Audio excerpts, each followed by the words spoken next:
Welcome to this video explaining the Central Processing Unit, or CPU, and how a computer's brain actually works.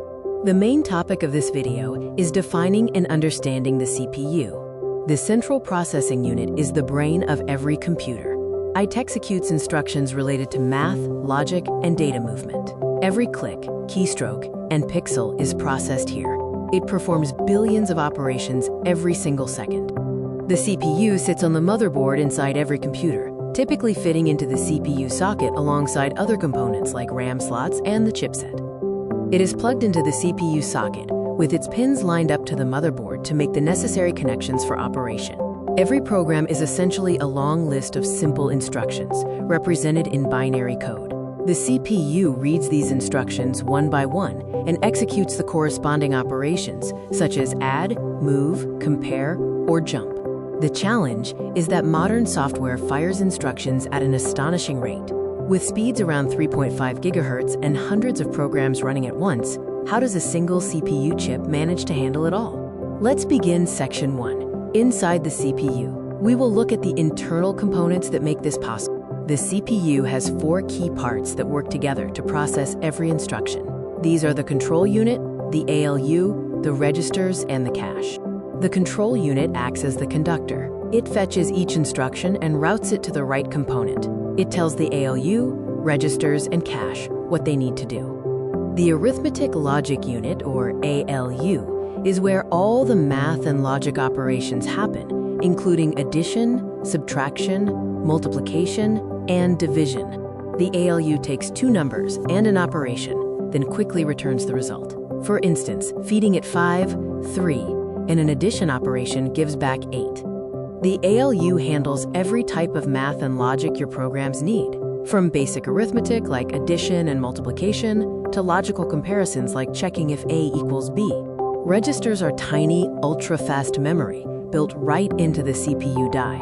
They are so fast because they have zero travel time, taking only a fraction of a nanosecond to read. Now for Section 2, how it works. Every instruction the CPU receives follows the same three-step cycle: fetch, decode, and execute. Step 1 is fetch.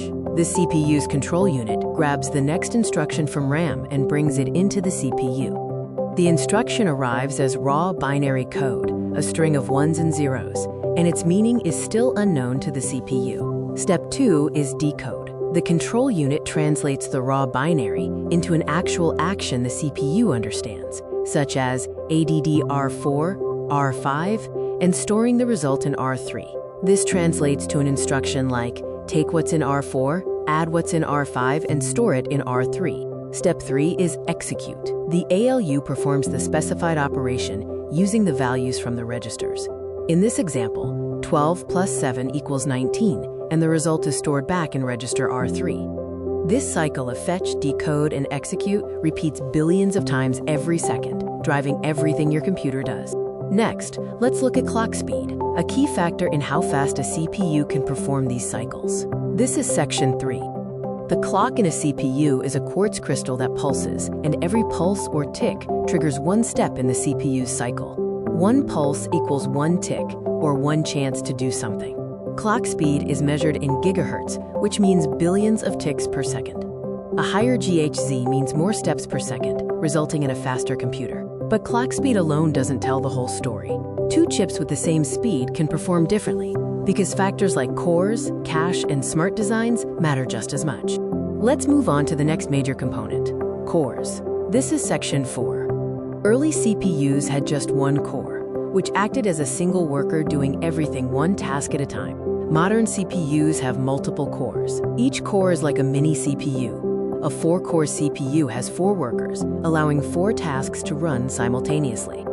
With 8 cores, many more things can run in parallel, such as your browser, a game, a video call, and music, all at once. Think of it like a grocery store. A single cashier is like a single-core CPU with a long wait time. 8 cashiers are like an 8-core CPU, with every customer served at once.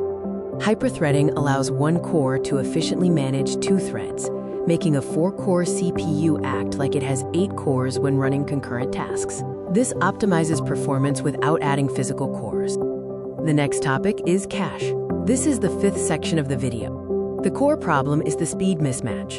The CPU is extremely fast, but accessing main memory, or RAM, is painfully slow, requiring around 200 clock cycles of wait time. The solution is cache. We keep frequently used data in tiny, ultra-fast memory right next to the CPU. The faster the memory, the smaller its size, and the higher its cost. Cache is structured in 3 levels, plus RAM, with speed decreasing as size increases.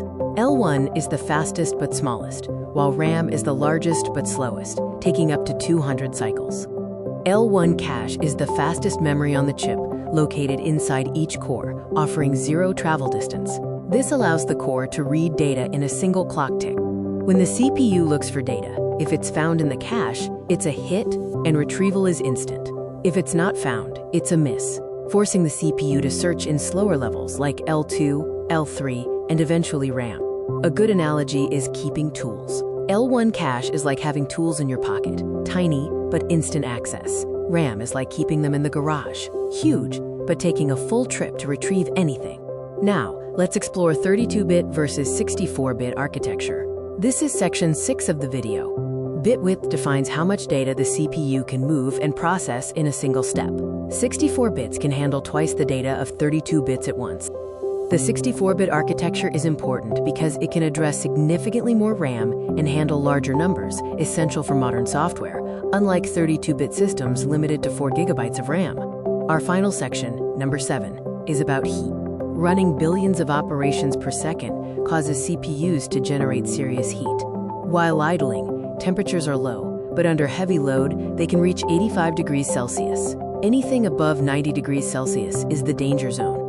To maintain a safe operating temperature, a heatsink draws heat away from the CPU, and a fan then blows air over the heatsink to dissipate the heat. If the CPU gets too hot, it initiates thermal throttling, automatically slowing down its speed by as much as 50% to protect itself from damage.